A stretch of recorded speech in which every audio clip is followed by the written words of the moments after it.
Welcome to the Studio Chat podcast, the podcast designed to be your companion in the journey of self-discovery. I'm Barbara Thompson, your host, and a dedicated therapist. I'm the founder and owner of Self-Care Studio, a private counselling practice. With my clients, in courses that I create, on this podcast, I'm committed to ensuring that you have the support that you need. I created this podcast as a space for you to feel a sense of connection and a reminder that you're not alone in this thing that we call life, this adventure. This podcast is your weekly reminder to trust yourself, live life authentically, and embrace the path that is uniquely yours. Together, we'll explore ways to break free from people-pleasing, overthinking, allowing you to claim your time and energy to live life on your terms. You'll be joined by myself as I take you through some episodes, or during the year, I'll have some special self-care experts as guests on my podcast. So if you're ready to step into a life that's truly for you, join me on this journey. Let's navigate the twists and turns of life together, and more importantly, live your life for you. So thank you so much for choosing to spend some time with me today. Let the Studio Chat begin. Hi everyone, welcome back to the Studio Chat podcast. My name is Barbara Thompson, I'm the host, and I'm so glad you're joining me for this wonderful episode. In the 100 or so episodes I've done, never really talked about this. So I'm very excited to have Kameran on my podcast today. And let me just introduce you to this amazing woman first. She's a Gottman Certified Marriage Coach, the host of Divorce Proof Marriage podcast, and the founder of the Recognizing Potential coaching program. In this program, Kameran meets monogamous couples where they're at to help them strengthen their marriage by coaching them to deepen connection, improve communication, and apply the tools needed to create the healthy marriage that they envision and desire. Kameran is known for her authenticity. So I know her and we've been talking off camera. We get on like a house on fire. Her straightforward nature and her ability to help couples with even the most complex of circumstances. And she has a 93% success rate. So I want to welcome Kameran to the Studio Chat podcast. Hey. Thank you. Hey. From Houston, Texas. Yes, ma'am. I love that. So, yeah. Why did you get into this kind of work? So I had been divorced and I got remarried. I was actually a public school teacher. I taught kindergarten and I loved teaching. I was good at it, but it did not set me on fire. It did not make me passionate. A lot of my students were coming from divorced homes. And so in the whole idea of, okay, how can I better the world, but also better myself? How can we, what can we do? So I actually started life coaching. And this one lady came to me and she's like, listen, sis, I've taken all of your courses. I need you to coach my marriage. And I was like, well, that's not really what I do. And she's like, well, it's either you or we're getting a divorce. So no pressure, right?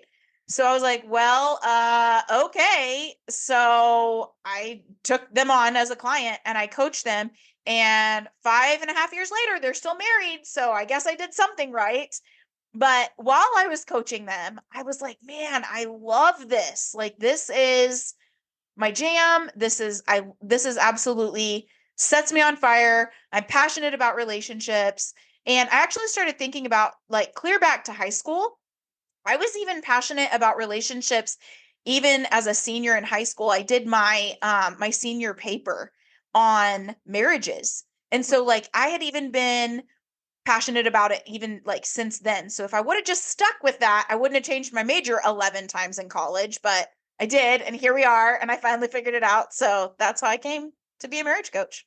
Yeah. And thank you for being so vulnerable. I'm part of the club too. I actually forget sometimes, I don't know if that's a good thing or not, that I have been married. So have been married, I'm divorced, part of the club. And I think it's beautiful that when you're coaching someone through something, you have been kind of in it, out the other end and back in it again. So what a beautiful role model. What's someone that can really speak the language and know relationships are hard. We're not shown how to do it. Whether we know it or we don't, it's a generation cycle that I reckon anyone listening to this, They think, oh, sometimes I'm like my mum, or sometimes I'm like my dad, or I got this from there. But it's so much Yeah. deeper than that. There's so many Yeah. onion layers, and it goes back to their parents and their parents and their parents. So I think Yeah. relationships, people expect to, I don't know, I think the movies, again, have a lot to do with it as well. They think, oh, this is love and this is marriage and it's just going to be easy. But you're two individual people coming together to Mhm. try and like be as one. And how can two different people be as one? Yeah, so we're a product of our experience, our exposure, and our education. And so we also are a product of our environment or because of our environment. So we either continue those generational cycles or we look at our parents and we're like, dude, that's fucked up. Like, I'm not doing that. So Mm, then we change course and we do something almost swinging the pendulum to the other side, and which can be just as toxic. And so, we either take what we want from our parents and we're like, yep, we're gonna, whether right, wrong, or indifferent, we may not even realize that we're repeating the patterns of our parents, but we are, and that can either lead to a healthy relationship or the relationship's demise. mm.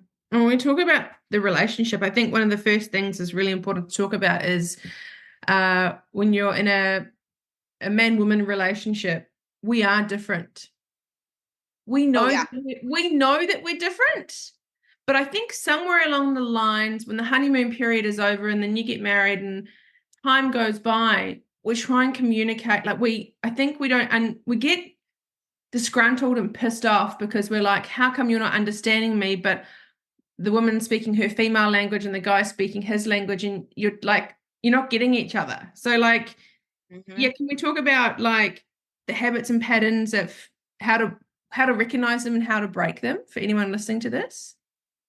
Yeah. So the first there's three main things that we've got to understand, right? And so the first fundamental difference between a man and a woman. Now, we're talking like very heteronormative language. We're talking very like as God created it kind of thing. All Mm, right? So, when you're talking fundamental differences, the first one is respect versus love. So, a man needs respect more than he needs love. A woman needs love more than she needs respect, right? And this is, again, these are very blanketed statements. So, like, your partner may not feel exactly this way. So, it's really important to have these conversations. But for the most part, like, studies have shown that this is what I'm about to talk about is how it rolls out. So, the way that it works is that there is a cycle, okay? And that whether that cycle is the crazy cycle of like disconnection, conflict, problems, and a relationship's demise, or the energizing cycle, which is just as it sounds, very energizing to the relationship. You're on the same page, you're connected, you're in love, everything's great. Is it comes down to two things. His respect fuels his love for her. So if she respects him, it fuels his love for her. If he loves her, it fuels her respect for him. mm, Okay. And around we go. So as long as he feels respected, she feels loved. As long as she feels loved, he feels respected. All right. So what happens when that's not the case? When she feels unloved, and so she disrespects him. So he stops loving her even more, right? Now we're on the crazy cycle. So so if you're taking this in biblical terms of like the man has to lead and go first and all of that, then the man has to actually stop and look at himself and say, okay, how am I being unloving to her? And start there. In modern times, all right, if we want to look at that, if like you're not a religious person or whatever, basically it's whichever one of you feels like, okay, I'm going to be the bigger person, I'm going to be mature, I'm going to like look at yourself. Am I being disrespectful? Well, yes, because I feel like his behavior isn't respectful. Great, then have a conversation about that. I mm, feel like in order to respect you, then your actions need to be respectful, right? And then on we go. Or I feel like Okay, I'm being unloving to you. Why am I being unloving to you? Well, because I feel like what you did was hurtful or whatever. Have a conversation, right? To get back on the energizing cycle. All right, so that's the first one, respect and love. Second one is connection. Men and women do not connect the same way. I'll give you an example. I had a client last week that the wife goes to the husband and she says, it would be really great if you could plan more dates for us. And he's like, all right, cool. So he plans this day out. They go to a baseball game at his alma mater. All right. So, okay, awesome. She gets on Voxer because that's one of the things that I provide my clients with is Voxer support. She gets on Voxer and she's like, Cam, oh my gosh, he planned this cute date. He took initiative. He did such great job, blah, blah, blah. I'm so excited for this day. They go to the baseball game. They have a great day. They get in the car to come home. And the husband says, man, babe, that was a really great day. I feel really connected to you. And she says, it didn't really do it for me. His entire balloon just deflated. Here's why. Men connect through shared experiences. Going to the grocery store, going and sitting at a baseball game, going to a concert, sitting together on the couch at night watching TV. That's a shared experience. Women feel connected through open-ended conversation. Think about the questions that you asked when you guys were dating. What are your goals? What are your dreams? What do you like? What do you dislike? What were your experiences for this? What were your negative experiences for that? These are the things that make women feel connected to you. They make us feel like you care, right? Okay. So the problem that went awry with this entire date, like he did great job planning, had the shared experiences. There were no open-ended conversations the entire day. So she gets in the truck and she's like, well, that didn't really do it for me. So, and it's because there wasn't connection for her. So he could be like 10 out of 10 feeling connected. She feels like a level 3. So if your partner comes to you and says, I feel disconnected, and you're like, what the hell? We just did this, this, and this together we spent 14 hours together over the weekend. And she's like, well, yeah, but we didn't actually have a conversation. Okay, awesome. Like now we know where we need to do a little bit better work. The last one kind of goes into that conversation. Men are report while women are rapport. So we as women, we start thinking about our husbands as our best friends. Well, how do we talk to our best friends over coffee? Oh my gosh, this happened and this happened. And, Susie at work did this. And then, this person did this. And oh my gosh, and this person's getting in trouble. And oh my God, the kids are driving me freaking crazy. We treat our husbands like our girlfriends. And so we want them to listen like our girlfriends. Our husbands do not give a shit about Susie or about the fact that the kid colored on the wall or about they don't care. They don't care. Like they'll listen because it's important to us. But after a while, like when you see their eyes glaze over, it's because sis, you just need to hit the high points and move on. Like I don't need all of that. Right. Yeah. But we expect them to be our girlfriends. We expect them to have that rapport with us. And so we're trying to drag it out of them. Well, how was your day? Well, like my ex-husband was a pilot. And so it would be like, okay, well, did you fly together? Yeah. Well, is he married? I don't know. Does he have kids? I don't know. You were together for 4 days. How do you not know this information? And he's like, we didn't talk about it. What the hell did you talk about for the last 4 days? Like, what do you mean you don't know about this? He's like, why are you interrogating me? I'm not interrogating you. I'm just trying to get information. Like I'm trying to have a conversation with you. But he's not our girlfriend. He's not my girlfriend's. So you know what I mean? So it's a completely different way of conversating. So those are the top 3: respect and love, ways of connecting, and report versus rapport. So glad I've got you on this podcast. Do you know how many people are listening to this right now going, I feel seen. That's me. That's me and my husband. Yes. And here's the thing. People think that relationships are hard. Everybody's relationship is the exact same. Everybody's relationship. The little details, the infidelity, the lying, my husband doesn't help with housework. My husband works too much. Those details are the only thing that makes it unique. It's not but the fundamentals of a relationship and how a healthy relationship works, they're all the same. They're all the same. Yeah. I see that too in my therapy practice. one thing, that word conversation, when does Mhm. that stop? Why do we not, when we've got an issue with our husband, why do we, well, I know why. Why we shut down because we feel like we're not being heard. And we're like, why do I Yeah. bother? Why should I bother talking? Because he's just not listening, or he shuts me down, or he gets angry. That Yeah. is one that I hear a lot. So, in your eyes, where do we stop this conversation, and why do we not talk? So the long and short of it comes down to emotional safety. Mm. We stop providing, it's little things. Like when you're dating, we value the other person's opinion. We value what they're talking about, right? And it's also a mindset shift of like, okay, well, we're married now, so I don't have to pursue this person anymore. And that is so not true. We look at marriage and our wedding day as the end game. That's the beginning. That is like, okay, now that's where the ball game starts, right? It's Mm. not the end game. And that's the problem, is that we start looking at each other and we're like, well, like for instance, when I was married, there was one time that I looked at my husband, I said, why don't you ever ask me these open-ended conversations and like these open-ended questions anymore? And he goes, because I asked him when we were dating. Yeah. Honey, I am not the same person that I was 9 years ago. Like, we've had two kids. I've changed at least twice in those times. We've moved three times. I've changed every single time. Like, I've gotten closer to, a different community. I've learned things. We're not the same people. So what my favorite food was 9 years ago is not what my favorite food is now.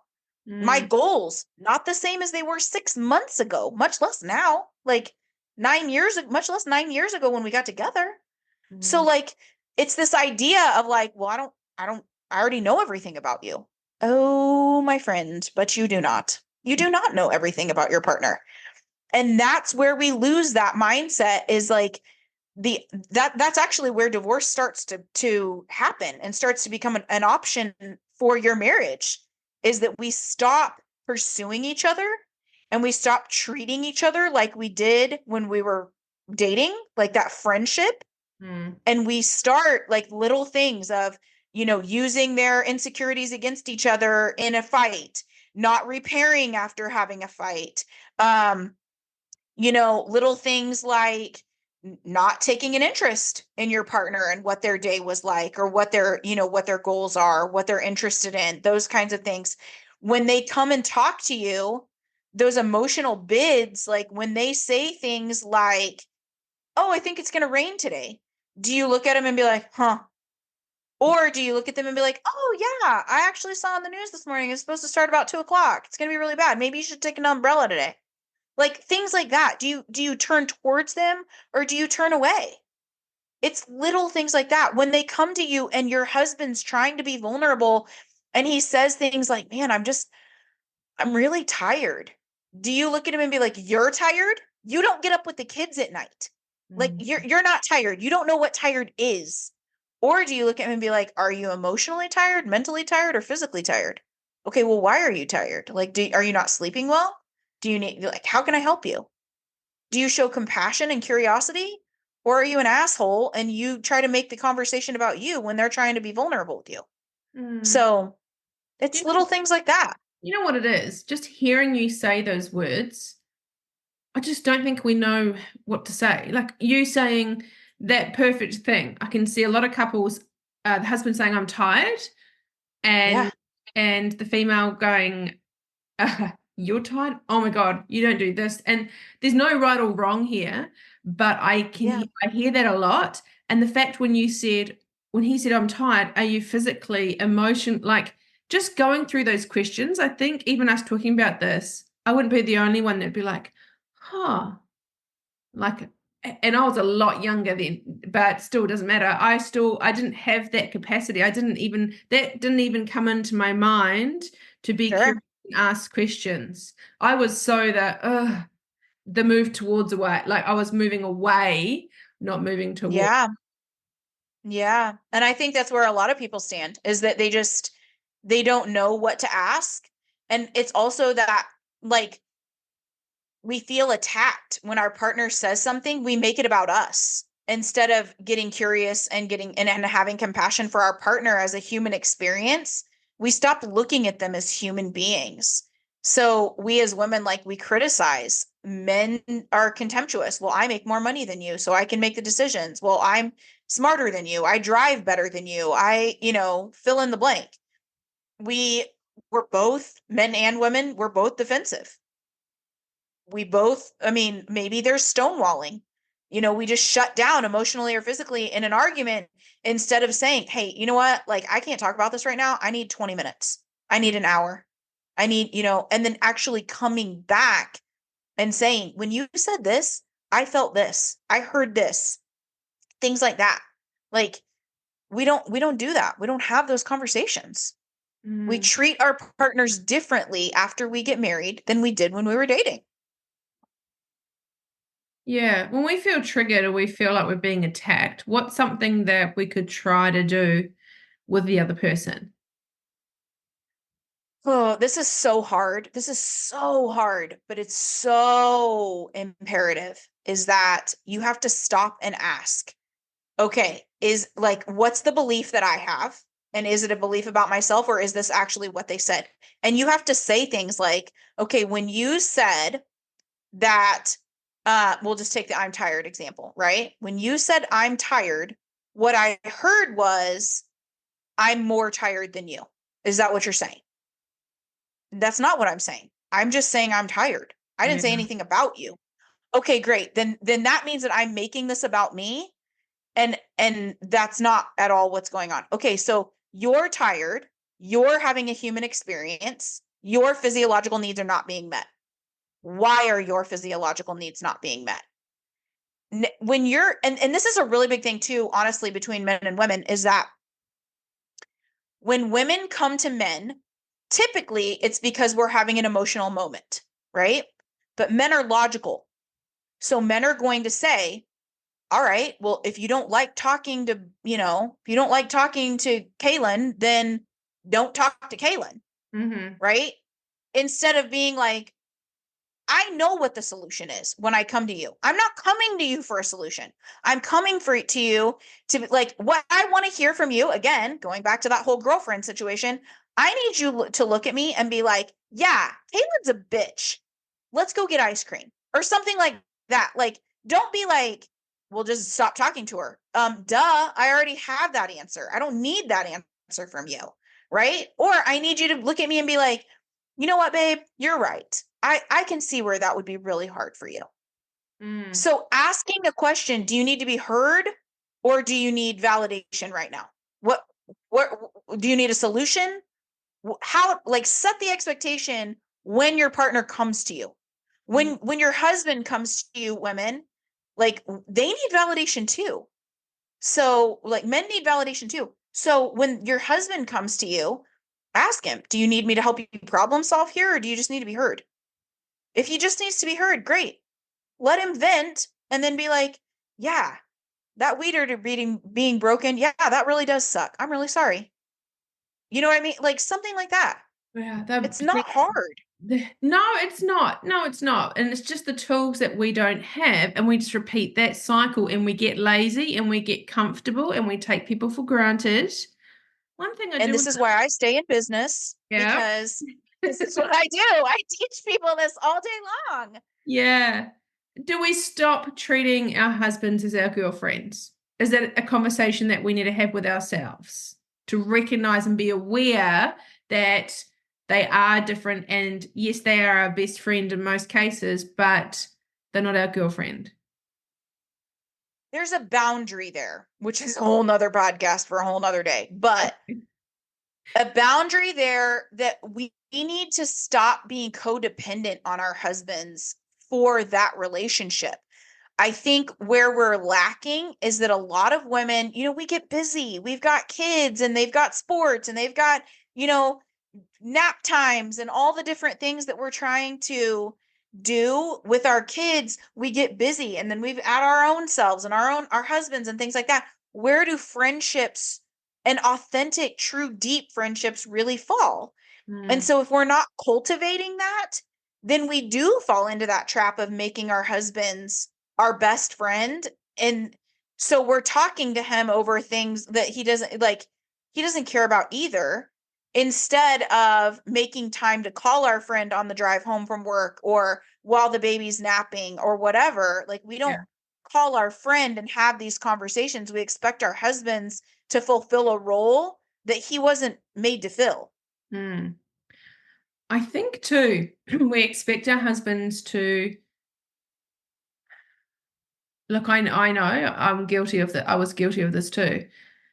And that's why I'm pausing on it. 'Cause I'm like, do I say it? Do I not say it? And I'm going to say it. I'm guilty. Say it, girl. Always I say it, because there's somebody sure, else out there that's going to be like, yep, me too. I expected him to know what I was thinking. I expected him to know what to do. I expected him to make me feel better. And in the moments, especially, when I didn't know any better, he'd be like, what's wrong? Especially in my 20s. And I'd be like, nothing. Of course there's something wrong. We snip at them.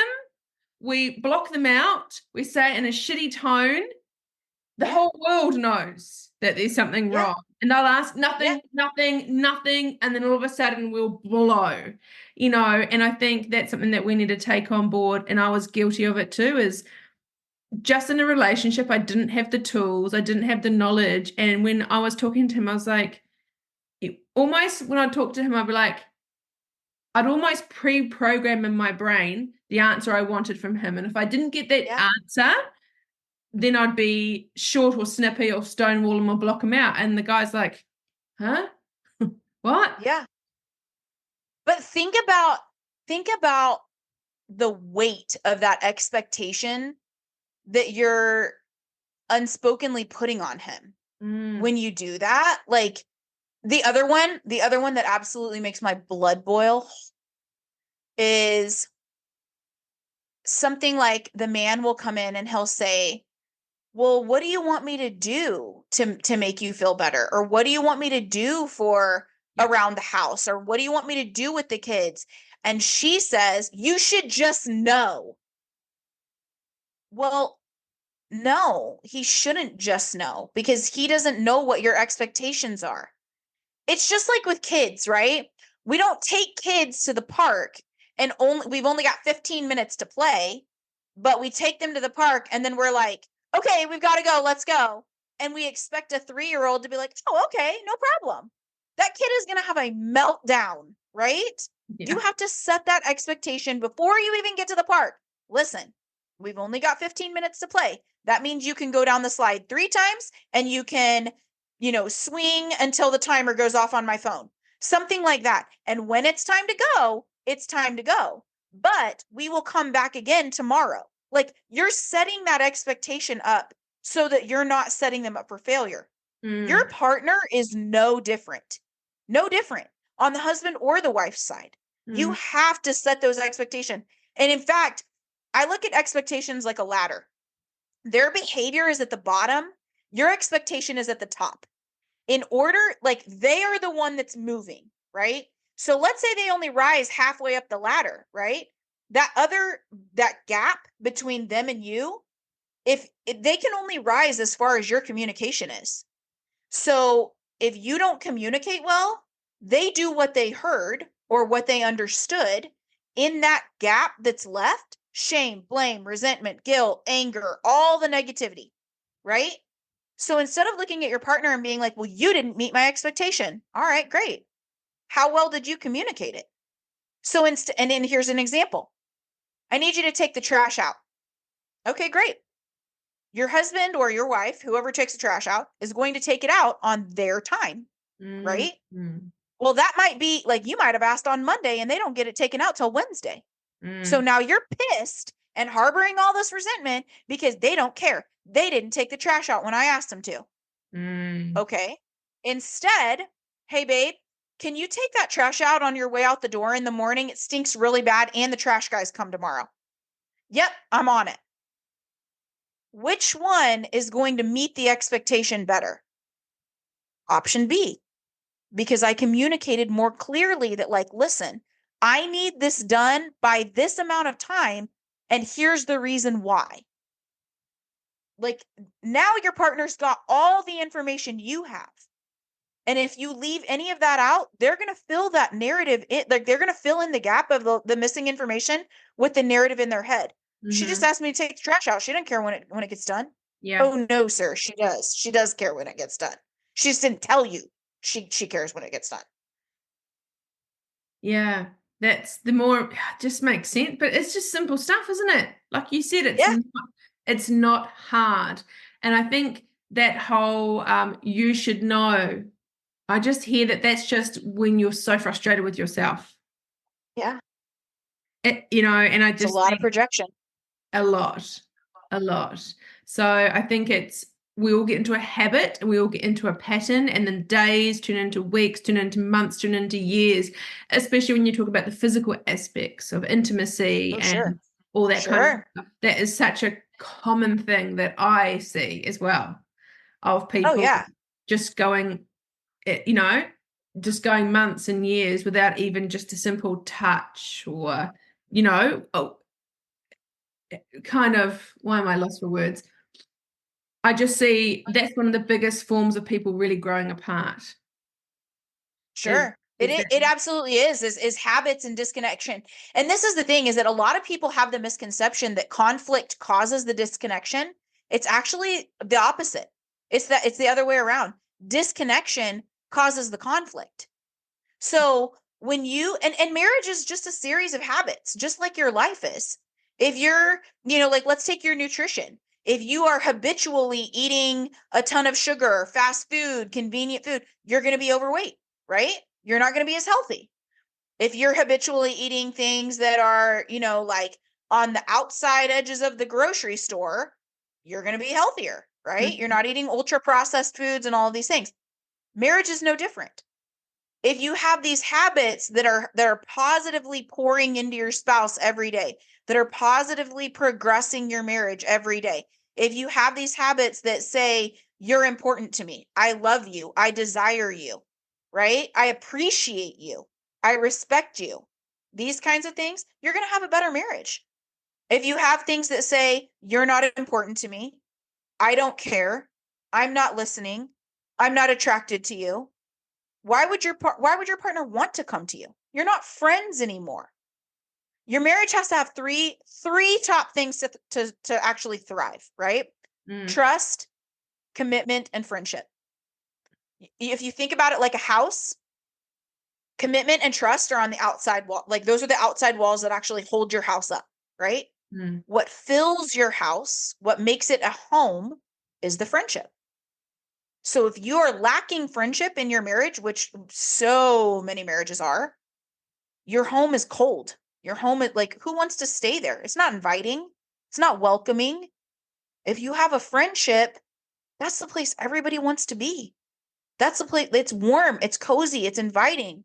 You want to come home to that at night. If you don't want to come home to it, you're going to, catch an extra beer with the guys after work. You're going to, spend 20 minutes in the parking lot, or spend 20 minutes in your driveway scrolling Instagram or scrolling Facebook because you don't want to go inside. It's not a warm and welcoming environment to be in. Whereas if you have that friendship, your marriage is so much better. But it also comes down to, you were saying, physical intimacy. That friendship and treating your partner like a human being. When they, like, I always tell my clients to think about it like a baseball diamond. That's a pretty like universal sport, right? So you think about it like a baseball diamond. When you bat, that's the conversation starter. Okay. In order to get to first base, you have to have emotional safety for your partner. All right. If you don't have emotional safety, you have to go back to home plate and bat again, or you strike out completely. All right. So once you have emotional safety, then you have connection, shared activities, and open-ended conversation. Once you've mastered that, all right, and now let's say you lose that. You're not doing as many shared activities. You're not asking these open-ended conversations. Then you go back to first base or even home plate. Like, so you've got to master all of these before you get to move to another base. So emotional safety, connection, then emotional intimacy. Does your partner know that you've got their back no matter what? Does your partner have so much trust in you that they know you're not going to cheat, They know that when you're on Instagram, you're looking up things like, cooking or golf or, the latest thing on the Kardashians. Like they're not looking at like, liking other people's thirst trap pictures. They're not DMing random people that are not in your marriage, like that kind of thing. Mm-hmm. Once you have that, home plate is mind-blowing sex. Mind-blowing. Like there is absolutely nothing hotter than knowing your person fully, them knowing you fully, and at the end of the day, you still choose each other. You've got each other's backs. There's nothing hotter than that. There is nothing hotter than looking at your partner and being like, you know what? I know that no matter what storm we weather, we're going to do it together. Wow. That's like the biggest turn on. But Mm. you have to have all the other three first. Mm. But where does it, you don't get married to get divorced, and I get that, but Sure. where does that friendship thing dwindle? Because we stop looking at each other like our friends. We stop looking at each other as human beings. And it becomes it's the positive. So Gottman talks about this, that a healthy relationship has to have 20 positive interactions to one negative interaction. But Wow. if you look at your marriage, like, okay, everybody listening, look at your marriage and really be objective here, okay? Do you say 20 positive things to your partner before you say one negative thing? Probably not. And in conflict, this is even bigger. In conflict, do you say 5 positive things to one negative thing? Probably not. Once you get rolling, it's you didn't do this and you didn't do that. And if you say this, and when you say that, and you suck and you need to get help, and you're probably flipping that. You're probably saying 20 negative things to one positive thing, or 5 negative things in conflict to one positive thing. Oh, I If don't that's think, the case, yeah. what you focus on grows. When you're thinking that your partner's a piece of shit, what are you going to get more of? So like you're going to get those actions because they don't like you. They don't want to be around you. They're going to do more of what you like because that's what you're focused on. It's like this, okay? Before I drove a Jeep, right? I look at the road, I'm like, man, nobody drives a Jeep. I buy a Jeep. Now everybody drives a Jeep because that's what I'm focused on. It's Yeah. no different in your marriage. Yeah. When we're dating, it's like, oh my gosh, my partner's so cute and they're so adorable. And oh my God, they're so sexy in that pair of underwear. I just love them so much. There's nothing they can do wrong. Right. And then we get married and we're like, oh my God, why did I even marry you? You suck. Yeah. Right. It's a complete mindset shift. But, and this is how I help my clients. If you start every day, if you start saying 3 things that you are grateful for to your partner, just randomly, even if it's like 1 in the morning, 1 at noon, and 1 in the evening. I don't even care if you have to set a timer on your phone to help remind you. Little things. Thank you for taking out the trash. I really like the way you look in those jeans. I really like the kind of mom you are. And it can't always be physical. It has to be who they are. I really like that you're so kind to people you don't even know. I really like that when you're stopped at a stop sign, you always let the other person go before you. Like that's just so kind of you. You're just so compassionate. Things like that. I guarantee you, just by 3 things, focusing on that and starting that practice, you're going to start looking for even more things to be grateful for them. You're going to start looking at more and listen, we've all been there, okay? Your gratitude piece that day might be, I'm just really grateful I don't want to slit your throat today. Like, if that's where you're at, that's where you got to start. But it's a start. Like, great. And tomorrow, we might even be like, I am grateful you're alive. Awesome. And the next day, you know what I mean? Like, I've legit had people on my Zooms, because I only do everything online. Legit had people hours from divorce. And when I talk about their goal is, I just want to like him. I just want to like him again because right now we hate each other. Okay, cool. And 6 months later, like they can't keep their hands off of each other. They're like, we had sex 7 times this week. Sweet. My job here is done. Like, you know what I mean? So like, it's just like little things like that. Look, it's what you focus on is so important. Yeah. I think a lot of people will be like, wow, it's so interesting. And I think while you're talking, I just want to say that this is for healthy relationships.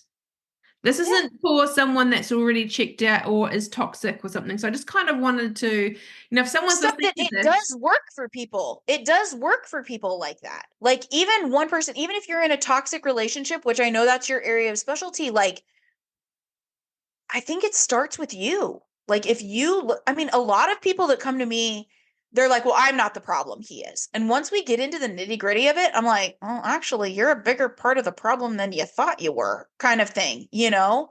And yeah, so, like, just start with you, start with your yeah, behavior. What yeah, can you do?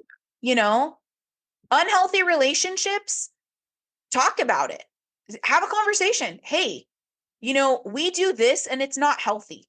Why do we do this? Is it because this is what we've seen? Because this isn't what I want to take into our marriage. Like this isn't what I want to keep going with. mm, How can we change this? mm, Maybe your partner doesn't know that that's unhealthy because that's what they saw their mom do, or maybe that's why that's what they saw their dad do. Like maybe they don't know. yeah. And the hard thing is being really honest with yourself, taking a moment Oh and yeah, looking at yourself and being like, actually, did I give him the side eye today? Because sometimes it's what we don't say. sure. It's Oh our yeah, body language. communication's 58% body language.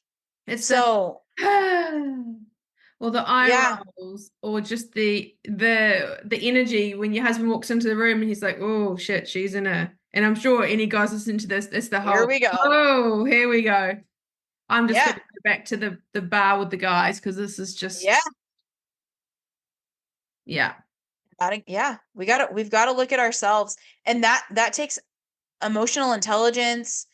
I mean, there's a lot to that, but if we can't be objective, that divorce is going to hit even harder because we're going to be blindsided by it, and we're not going to know why.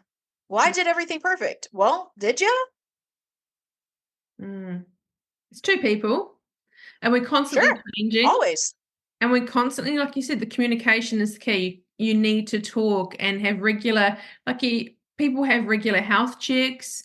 They sometimes regularly look at themselves. What do I want? But as a couple, people Yeah. just, once they get married, they don't talk, hey, what's our plan for this year? What's your personal goals? These are my personal goals. How can I help you?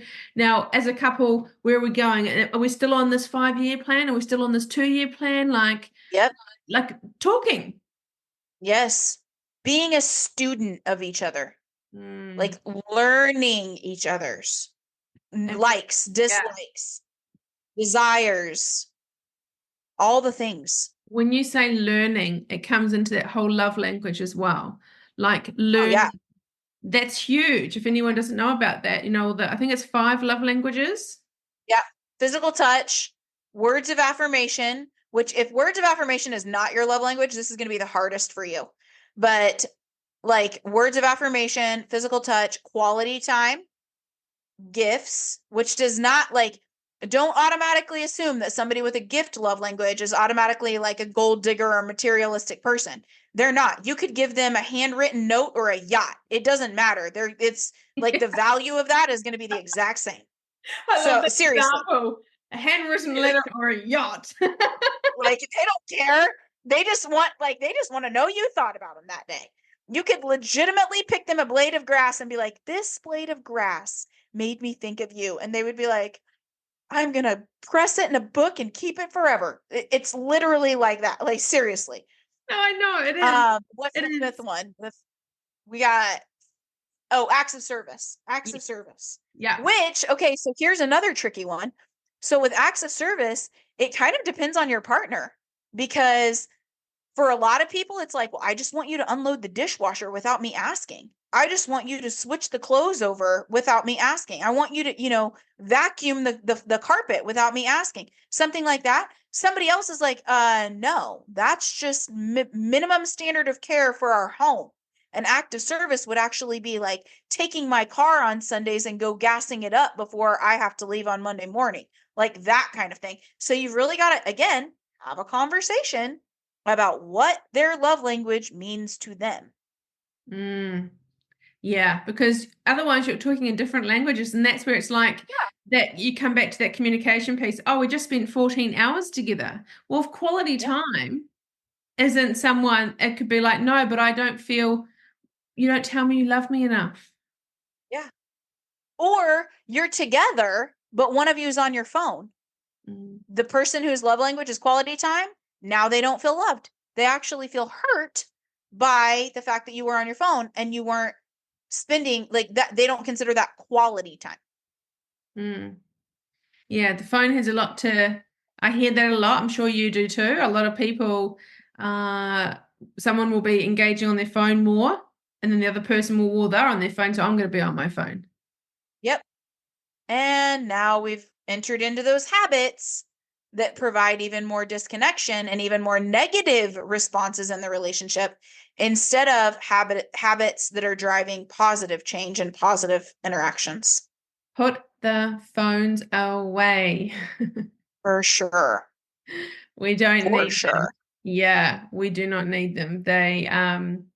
Yeah. So when we talk about love languages, I guess it's how we communicate. But also I think what's important is the attachment styles. And a lot of people don't even realize that how we seek love or how we want love comes from the attachment style as a child. You want to share Yeah. with us a little bit about that so we can get like this is such a powerful podcast. Thank you. I'm so excited that people are You're going to so get welcome. yeah. So how So yeah. attachment styles, so they started in the 80s where they were actually really started to be researched by a guy by the name of Bowlby. And I can never remember his first name, but anyway. So basically what he did, he researched babies and he would put a baby in a room and the mom would leave. And if the baby cried and stopped crying when the mom came back, the baby was secure. The baby was okay. He knew that the baby knew that the mom was coming back and was totally okay, right? He was upset that the mom left, but knew she was coming back. All right. If the baby cried, but then wouldn't stop crying after the mom came back, they were anxious. All right. So we don't know if mom's coming back or not. We're very concerned about this. Okay. If the baby didn't necessarily cry, but also did show signs of distress, even after and was clearly still distressed after mom came back, we were avoidant. Okay. At that time, this is really important. At that time, think about the dynamic. Most moms stayed home in households, right? They didn't need to work yet. 75% of those babies were secure. Okay. Now, in the 80s, so our subconscious brain, our attachment styles, our subconscious brain, our beliefs, all of that is developed between birth and 8 years old. We're in kind of like a hypnotic state up until we're 8 years old. All right. Here's why this is important. Moms between 1980 and 1988 started going back into the workforce. So little children who were still very much developing were left with other caregivers. Okay. The parents were more stressed out. They didn't have a lot of therapists, coaches, counselors, books on or resources on how to parent, how to be emotionally available. All right. So the emotional needs didn't necessarily get met.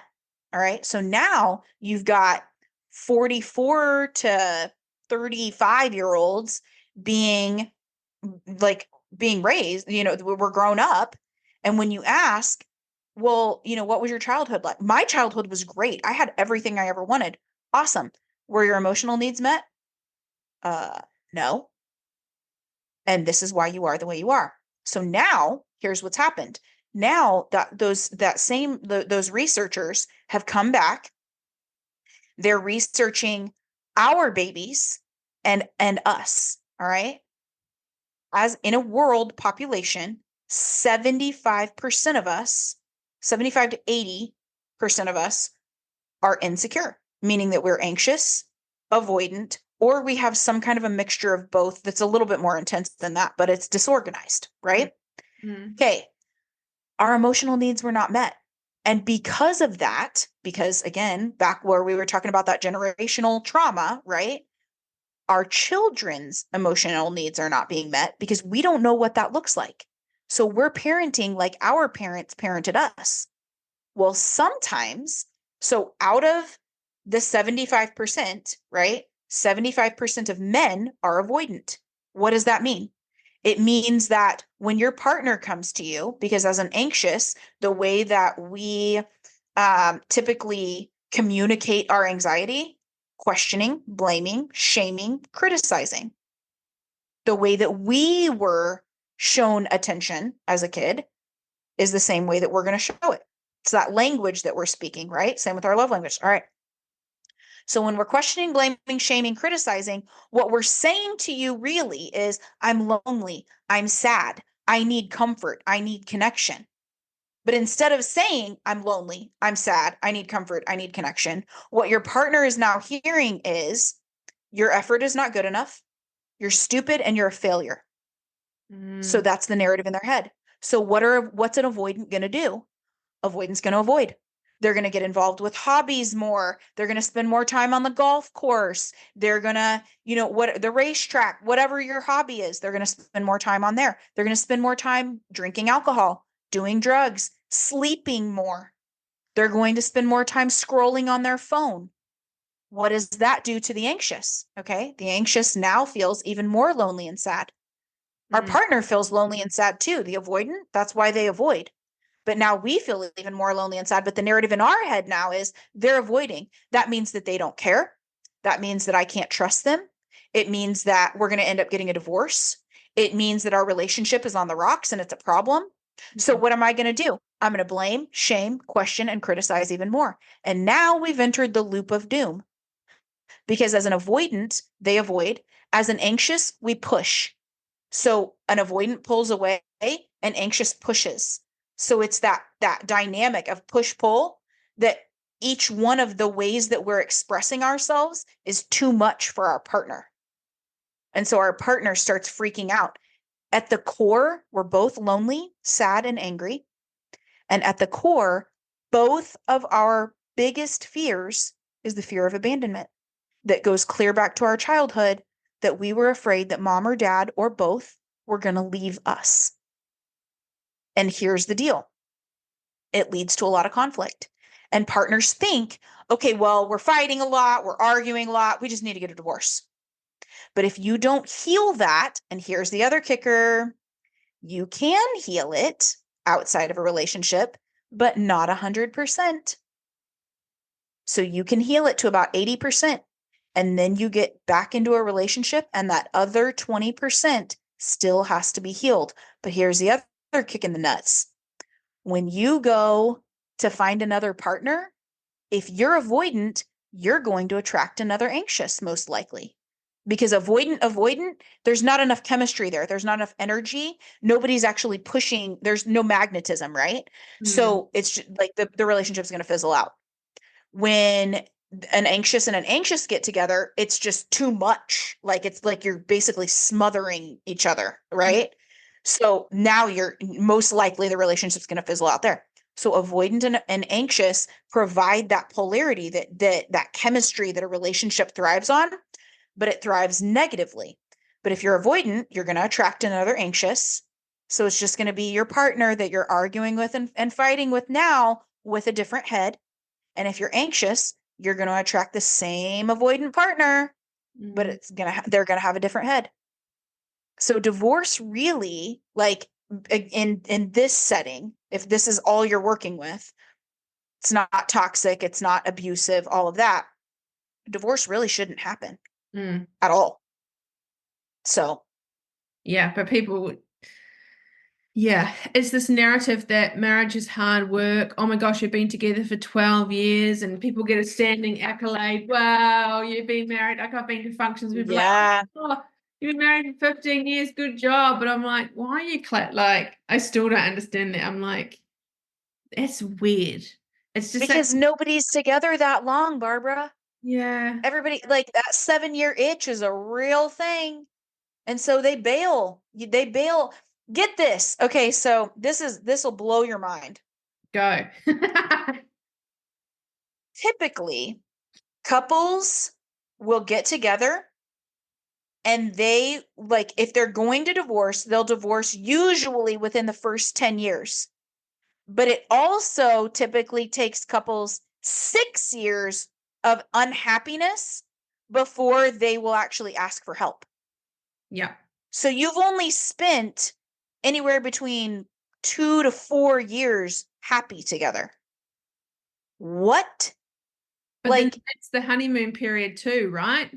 it is. It is. Once they hit that power struggle stage of like, whoa, I don't like the way you leave your socks on the floor. Well, I don't like the way that you come in and throw your coat over the chair as soon as you walk in the door. Like little things like that. My favorite one is the wife tells the husband, I don't like the way that the fact that you throw the clothes right in front of the hamper instead of putting it in the hamper. And the husband says, I don't like the fact that you throw the empty boxes right outside the garage door instead of breaking them down and putting them in the recycling. We are the exact same. We're the exact same. We just think just a little bit differently, or our behaviors are just a little bit different. But the underlying problems, they're the exact same. And if you don't heal not aware, you can't see them, you don't get help, or you don't work on them, you will bring it into the next relationship and then the next Absolutely. relationship. Yep. The way that I explain it to my clients is when you are born, you are given a suitcase. You go home with that suitcase and you start packing it full of all the beliefs that your parents give you, the experiences that you have, your education, all the things. You get married and you and your partner dump that suitcase out on the middle of the living room floor and you start sorting through all that crap throughout your entire marriage. Well, then let's say you decide to get divorced. You just grab a pile of it. It might be yours, it might be his, it might be you like it didn't Yeah. matter. You throw it in the suitcase because you're learning things from your partner too.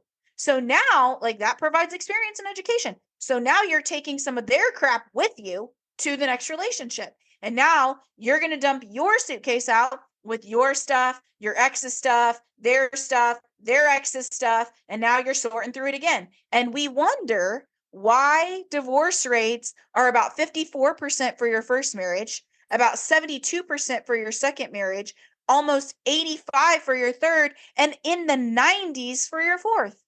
This is why. Whoa, really? I had no idea that they were that high for the second or wow. Well, and it even increased after the pandemic because everybody decided, oh my God, I've been home with my spouse for this long. I don't really like them as much as I thought I did. So instead of working on their marriage, they actually just decided to call it quits. Mm, I had no idea. No idea. Yeah. And it just comes down to obviously you're attracted to each other for a reason. And it's just the narratives of, oh, it's hard work and oh, you need to honor yourself. And if you don't feel like you're respected or honored, just leave. Yeah.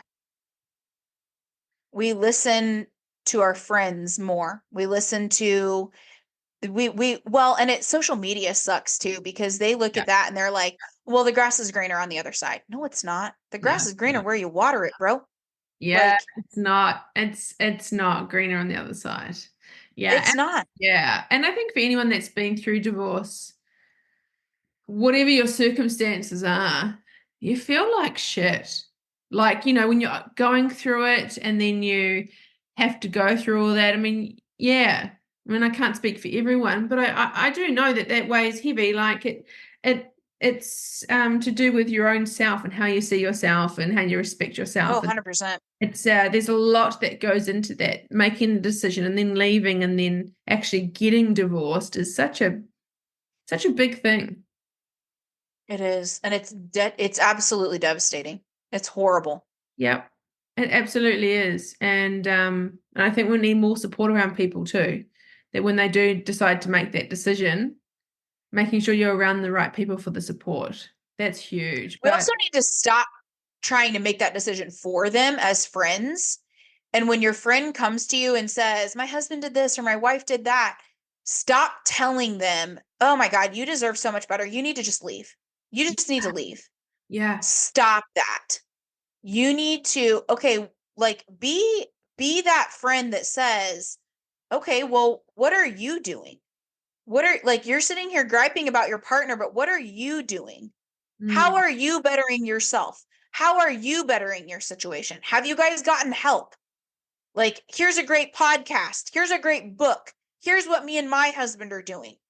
Like, be there to help and hear and validate, but stop saying just leave. Because if you've never been in that divorce situation, you do not know how hard it is. And here's the other thing. If there is abuse going on in the relationship, what people do not realize is that abuse does not stop when you leave. In fact, it gets worse, mm, especially if you have kids involved. yeah. That abuse, emotional abuse, I'm talking emotional abuse, well, and maybe even physical abuse in some cases, but that emotional abuse is still going to happen. And the dragons that, when you get divorced, honestly, this should scare the shit out of anybody from getting divorced, but there will be dragons that come out of you and come out of your partner that you did not even know existed. There will be a side of you that comes out in that divorce that you did not even know was in you. Mm, It will be tit for tat, petty. Oh my God, is divorce petty? yeah. It's so petty. Your kids' lives are completely torn apart. And it's not like you get divorced and then, like, 3 months later, you're like, "Look, I'm healed. I'm good. Let's get out back out on the dating market again." Yeah. No, like 3, 6, 18 months later, you're still curled up on your bathroom floor, bawling your eyes out. Like, it is so much easier just to get help. Even if you're avoidant. If you're avoidant and you're like, "Oh, no, I don't know about all that." I promise you, it is so much easier just to get help. Mm, yeah.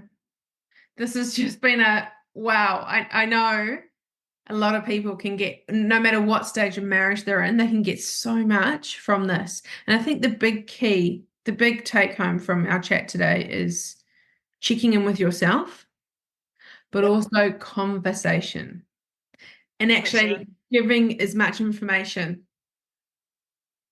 and Yeah, checking in with yourself. If you've been together for 20 years and you tell them to take the trash out, you've been doing that same way. And guess what's not working? So how about we try something else? So whenever you get yes. frustrated with your spouse, go, oh, hang on.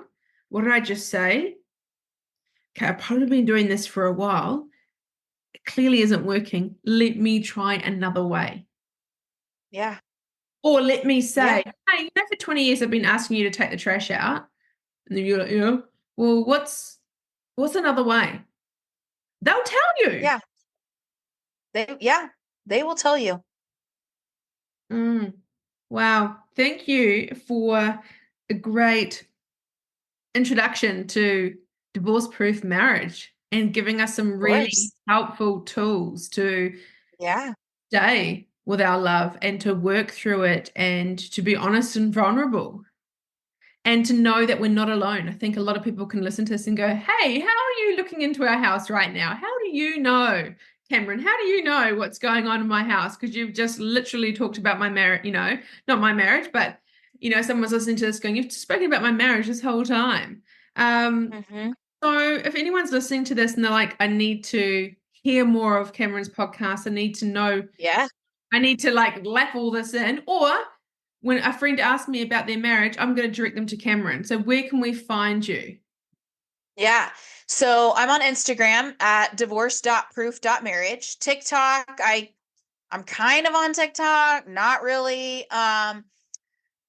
Facebook, I just switched over from a group to a page, but it's at divorce.proof.marriage as well. And then my podcast drops every Monday at 5 a.m. Central Time. And that's called divorce-proof marriage too. So it's pretty easy to remember. My website is www.recognizingpotential.com. You can find information on programs, courses, all of that as well there. And so, yeah, Instagram's pretty much where I hang out the most, as well as my podcast. So, yeah, that's awesome. Oh, thank you for making it so relatable. Sometimes I find that relationship experts, marriage experts talk in a different language and you just can't connect with them. You're just kind of like, it's too therapy based, it's too yeah, theory based. It's like, that's why people don't really ask for help, because it's not in a language. You're not talking to us. yeah, But yeah. you do. That's your gift. And no wonder when you're at high school, you are like, your calling is It's my your jam. calling. Yeah. But Thank you. Yeah, I love it. I absolutely love it. I love helping couples. I love making it relatable. And even in therapy, I will use examples of like, oh yeah, this is what I did, or this is what, has happened to us or whatever. Like I will absolutely use those examples so that couples don't feel alone. And with me, like with a lot of therapists, especially here in the States, like it's just back to back to back. And it's like your sessions are ran by a timer and funded by insurance, and like it's very cold and impersonal. With me, I only work with a handful of couples at a time. I remember the details of your kids' names, your friends' names, the people that you talk about, what happened, like things like that. You have support between sessions. So I'm always in your back pocket when you've got an argument on Monday night, but a session's not till Thursday and you need help Monday night. I'm there with you to say, okay, this is what happened. This is what happened. Let's run a different play and come back tomorrow and see how that worked. Or let's tweak it a little bit more. Like we're tweaking up until Thursday when you come to the session, and that's where you learn a different tool that you can start applying right now. So it's just a completely different approach than what traditional therapy is. I'm smiling because I run my practice very similar to you. I love it. I love it. Very, very similar, to the point where some clients leave and they're like, oh, do you want me to pay you more because I've gone over time? And I'm like, this is my business. I'm not a Right. clinical therapist. I'm here to help you. This is a long game. And I'm Yep. here to support you because you just spent the beginning part of your session saying that you've been to psychologists and therapists since you've been a kid and you haven't been able to connect with someone. Yeah. And they're like, Because right before you're ready to hit a breakthrough, it's like, oh, that's time. Let's yeah, see you next week. You yeah, can't get that momentum back. yeah. Or how many times just before a session is about to end, they go, oh, I forgot to tell you, da da da da. And that's the biggest Yeah. thing that I've ever shared with you. Yeah. Complete bomb just dropped. And you're like, what do I do with this?